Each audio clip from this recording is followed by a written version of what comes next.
रूस यूक्रेन युद्ध के बीच रूस के राष्ट्रपति व्लादिमीर पुतिन के एक ताज़ा बयान से पश्चिमी देशों की जो चिंताएं हैं वो और बढ़ गई हैं। उन्होंने पश्चिम के देशों को कड़ा संदेश दिया है। उन्होंने कहा है कि रूस पर किसी दूसरे देश के हमले का समर्थन करने वाली परमाणु शक्तियों के खिलाफ रूस परमाणु हथियारों के इस्तेमाल के लिए अपने नियमों में बदलाव करेगा।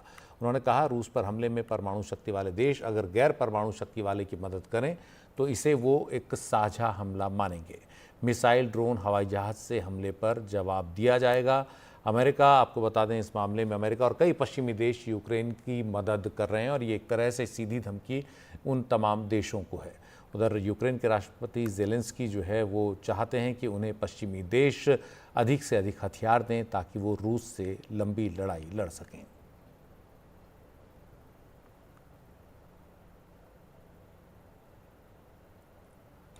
उधर लेबनान में हिजबुल्लाह के ठिकानों पर इजराइल के हमले लगातार जारी हैं। हवाई हमलों के बाद अब इजराइल वहां ज़मीनी ऑपरेशन की भी तैयारी कर रहा है। जो इजराइल की सेना के प्रमुख हैं उन्होंने अपने सैनिकों को तैयार रहने के लिए कहा है। कहा, हवाई हमलों से ज़मीनी ऑपरेशनों के लिए एक भूमिका तैयार करने में मदद मिलेगी।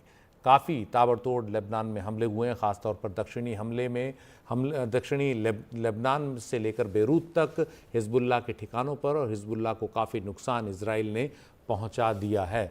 और इसके बाद वो हो सकता है कि जल्द ही ज़मीनी रास्ते से लेबनान में घुसे, जैसा उसने गाज़ा में किया। लेकिन ये कब तक हो पाएगा ये कहना मुश्किल है। हिजबुल्लाह ने इस बीच बुधवार को तेल अवीव तक कई मिसाइल दागी और इस हमले से इजराइल और बौखलाया हुआ है और वो लेबनान में घुसकर हिजबुल्लाह को पूरी तरह समाप्त करना चाहता है।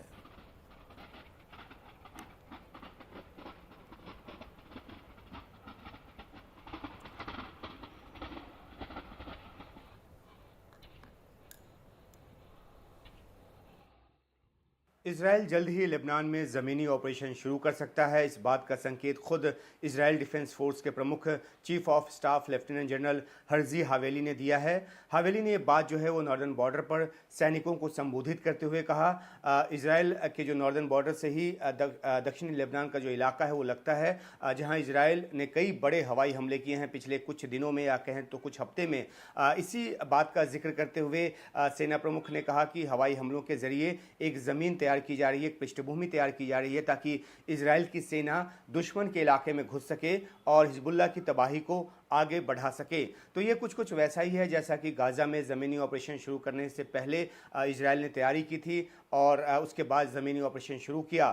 जो उत्तरी सीमा पर जो इजराइल के सैनिकों का जो जमावड़ा है, जो तोप, टैंक और जो दूसरे असलहे हैं, उसकी भारी तैनाती इजराइल ने पहले से कर रखी है। पीएम नेतन्याहू कह चुके हैं कि युद्ध का केंद्र जो है अब उत्तर की तरफ घूम रहा है।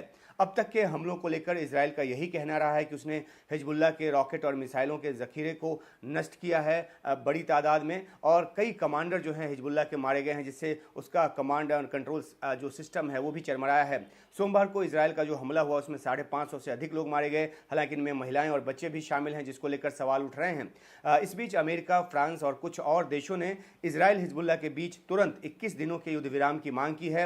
यूएनजीए के साइडलाइंस में जिन देशों ने एक साझा बयान जारी किया है मुलाकात कर, उनमें यूरोपीय यूनियन भी है, जापान भी है, सऊदी अरब है, इसके अलावा जो है यूएई और कतर जैसे देश जो हैं वो शामिल हैं। लेकिन इजराइल पर ऐसी किसी अपील का कोई असर पड़ेगा ये लगता नहीं है, खासतौर पर तब जब हिजबुल्लाह ने तेल अवीव में मोसाद के दफ्तर के नज़दीक एक सरफेस टू सरफेस मिसाइल जो है वो कल ही दागा था। इजराइल के भीतर इतनी दूर तक मिसाइल दागे जाने से इजराइल और ज़्यादा बौखलाया हुआ है।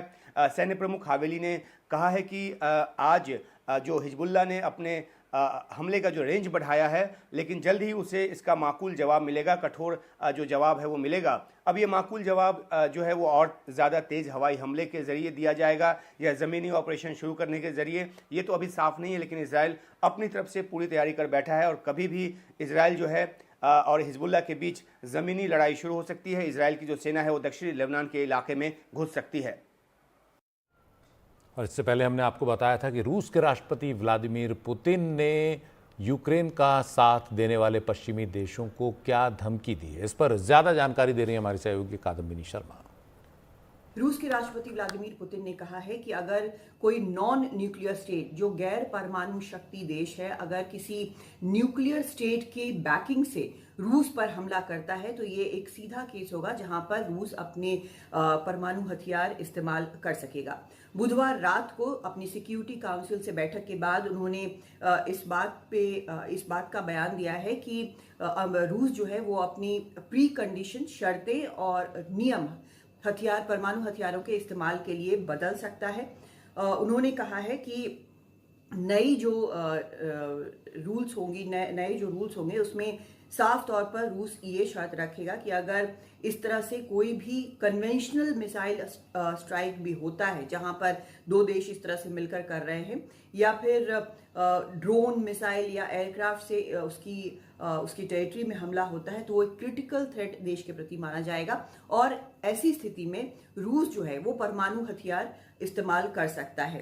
तो ये जो है उनका ये कहना है कि परमाणु हथियार देश की सुरक्षा के लिए सबसे बड़ी गारंटी है और ये तब हो रहा है जब यूक्रेन जो है उसको कई देशों से हथियार मिल रहे हैं, खासकर अमेरिका से हथियार मिल रहे हैं और उसने बार बार इस बात की मांग की है हथियार देने वाले देशों से कि उसको रूस के अंदर तक जो डिफेंस इंस्टॉलेशंस है, इंफ्रास्ट्रक्चर है, उस पर मार करने की इजाज़त मिले, एयरबेस वगैरह पर मार करने की इजाज़त मिले और तभी उसके लिए लड़ाई ये सही तरीके से खुद को डिफेंड कर पाना संभव होगा। इस वक्त भी प्रेसिडेंट ज़ेलेंस्की जो है वो अमेरिका में है और इस बात की इजाज़त मांगेंगे, ये माना जा रहा है।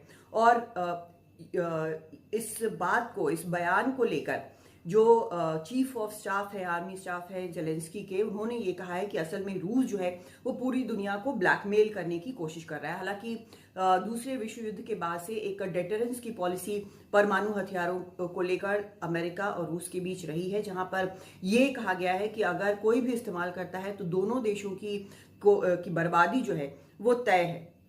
लेकिन ये पहली बार नहीं है कि राष्ट्रपति पुतिन ने परमाणु हथियारों की बात की हो। उन्होंने जून में भी कहा था कि अगर अमेरिका अपने परमाणु हथियार ले भी आए यूरोप को उन्होंने धमकाया था, यूरोप में ले भी आए तो भी उसके पास ज़्यादा टैक्टिकल न्यूक्लियर हथियार हैं। ये सब कुछ ऐसे वक्त में भी हो रहा है जब कुर्स्क में काफ़ी अंदर तक यूक्रेन की सेना घुसी है, कब्जा वहाँ पर है और 3 साल जिस लड़ाई को तीसरा साल चल रहा है वहाँ पर अभी तक रूस जो है वो एक डेफिनेट विजय नहीं प्राप्त कर पाया है, जो कि लग रहा था कि पहले की कुछ ही दिनों में हो जाएगा। और लगातार पश्चिमी हथियारों के सपोर्ट से, पैसों के सपोर्ट से यूक्रेन जो है इस युद्ध में डटा हुआ है। तो ऐसे में अब ये माना जा रहा है कि एक तरह से पुतिन ने ये कह दिया है कि अगर कोई भी और न्यूक्लियर शक्ति वाला देश जो है वो यूक्रेन की मदद करता है तो वो परमाणु हथियार के हमले के लिए तैयार है।